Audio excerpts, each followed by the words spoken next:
In Mark chapter 3, he taught his disciples before sending them out. In Luke chapter 5, he listened to people because the world has opened his ear. He was not rebellious. It means that he was obedient to his father. Philippians chapter 2, he said, though he was in the form of God, he did not count equality with God a thing to grasp. He emptied himself, self-abasement. And Jesus came because he has been destined for him to bring redemption, salvation to humanity. And while he was going on his mission in this gospel, at this point they were coming from Bethsaida. And as they were moving, he got to a place called Caesarea Philippi. Praise the Lord. He got to a place called what? Caesarea Philippi.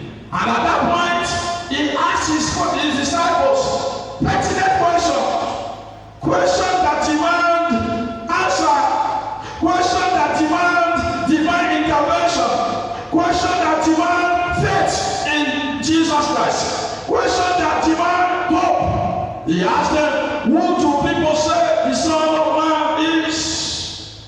At this time, in Caesarea Philippi, the name Caesarea Philippi came after the father of Philip died.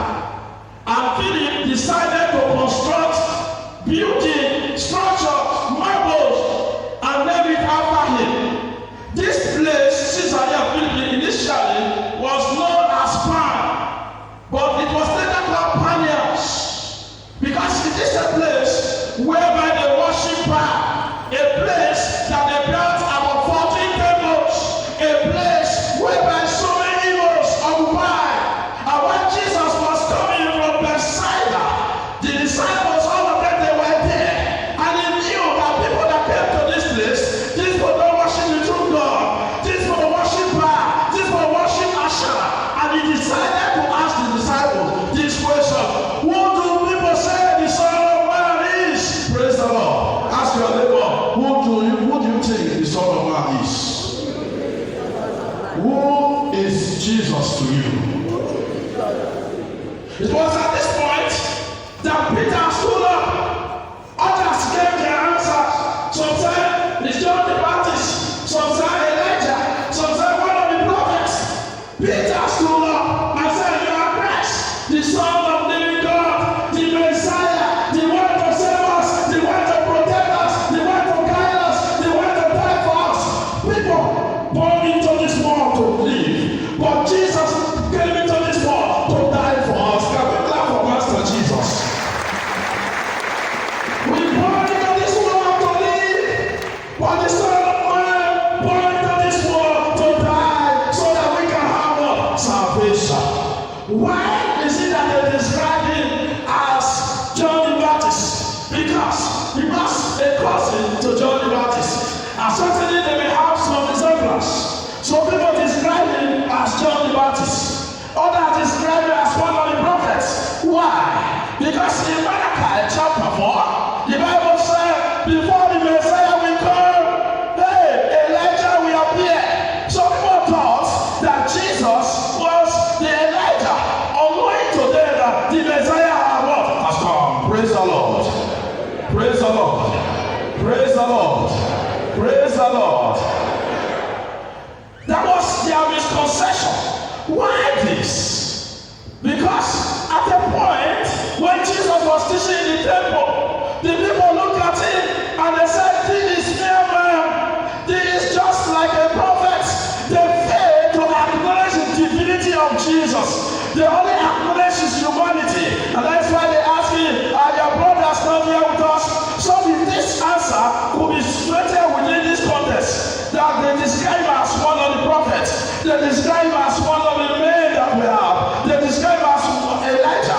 But Jesus, Peter, said, you are Christ, the Son of the living God. It was at that time that he told them his vision as sorry servant of Yahweh. He told them what he was going to do. He told them what he was going to face. And Peter stood by him and said, heaven preserve you. I will not allow you to achieve your situation. I will not allow you to pass through what you are saying. And Jesus looked at Peter and said, indeed, you are Satan, and you rebuked what? Peter. I said, the ways of man, still the way of what? Of God. That's what Isaiah said. Peter served as an obstacle. Peter wanted to serve as an obstacle because Satan could be described as an obstacle. Something that will not allow you to achieve your dreams. Something that will not allow you to achieve your destiny. Peter never wanted Jesus to achieve his work, his name. Peter never wanted Jesus to get to that place and say, I will preserve you.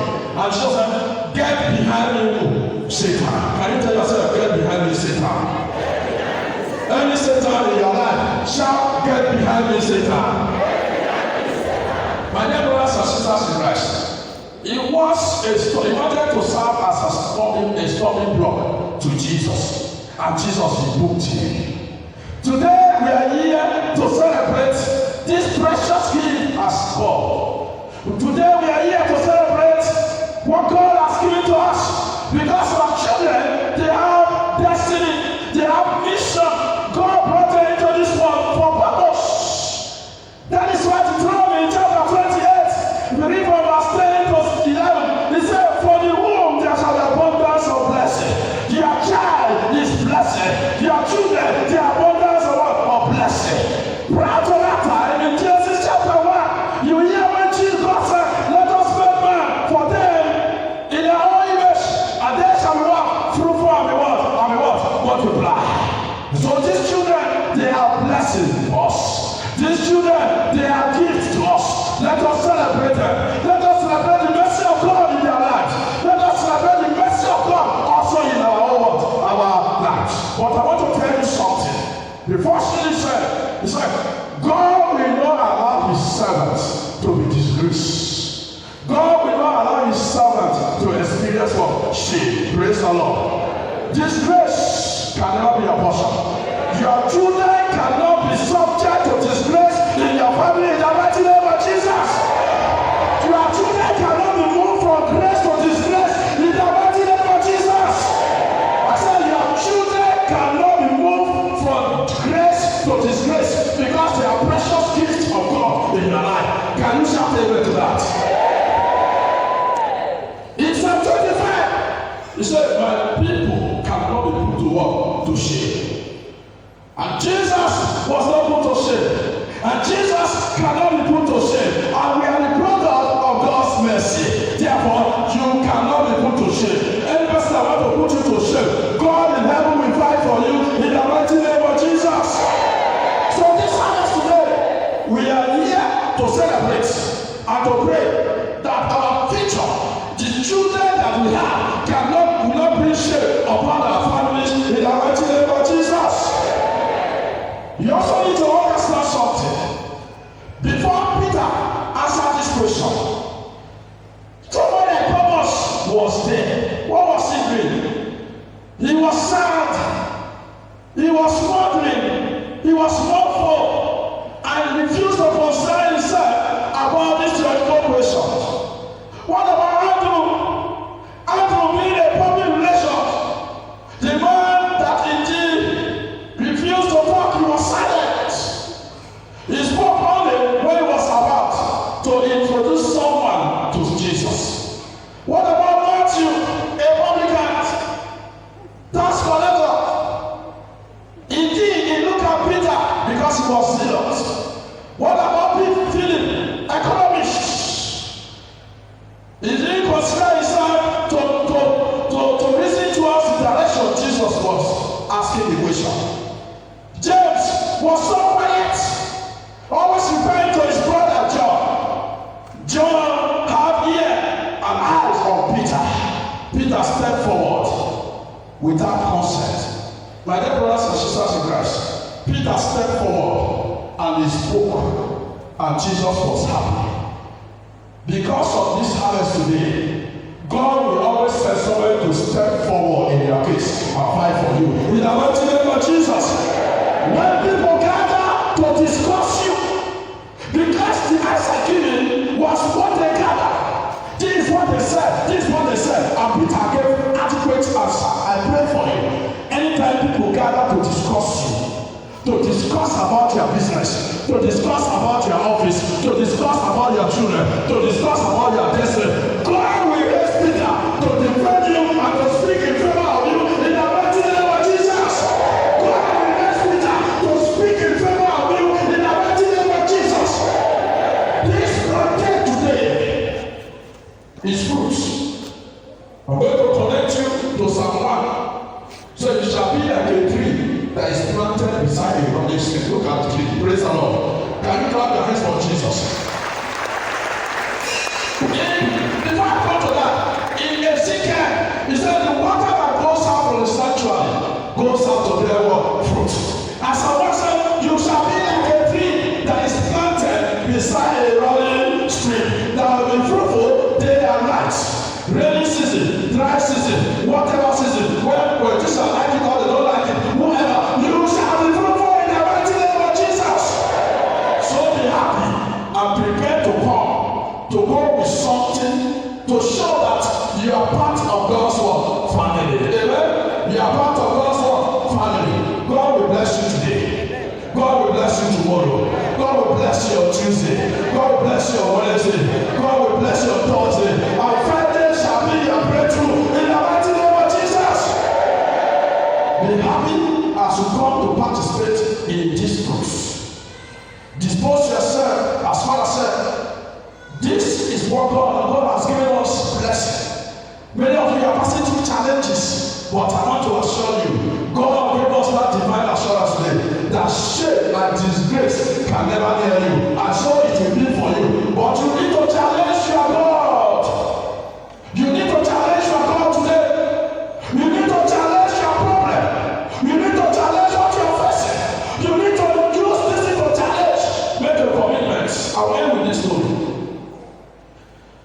One parish, if I mention the name of the parish, people will know. They made announcements like 2 Sundays ago that there will be harvest a day like this. There's one big man in that parish.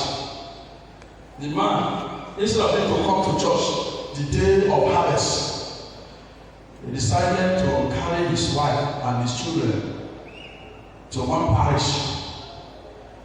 While they were doing harvest in his parish, the man went to another place because there was no harvest. The wife shouted, "My husband, let us go and participate in that harvest." He said, "I don't have money." Big man, he said, "I don't have money. Why would I participate in this harvest? I don't have money. I have school fees to pay. I want to travel. I want to go to Dubai. I don't have money." So he forced his wife. They entered the car. They went to one parish. While they were doing harvest in his own parish, and he was somewhere else because he don't want to contribute, thieves entered his house. There was nobody in his house. They packed even television. They packed everything from his house. When they returned, the man lamented. But that will not be your portion. For the fact that you are here today, even if somebody has sent you to represent him, God will not allow anything to take away that which belongs to you in the mighty name of Jesus. Even those of us that are seeking for the fruit of the womb, 1 Samuel chapter 1, God will remember you like the way God remembered Hannah in the mighty name of Jesus. So today, know that from the womb there you have abundance of blessing. All of you, God will continue to bless you. This fruits today, this plantain today, when you will come out today to demonstrate the level of our faith in Master Jesus, God will continue to increase you both now and forevermore. Can you be on your feet?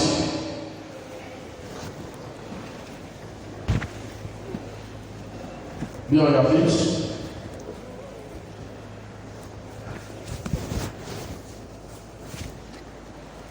Something must draw you nearer to Jesus. Something will connect you to Master Jesus. Something connected the disciples.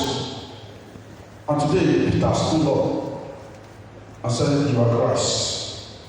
Today is our harvest day. Harvest of blessing. And God has assured us today that we shall not be what? Disgraced. Close your eyes.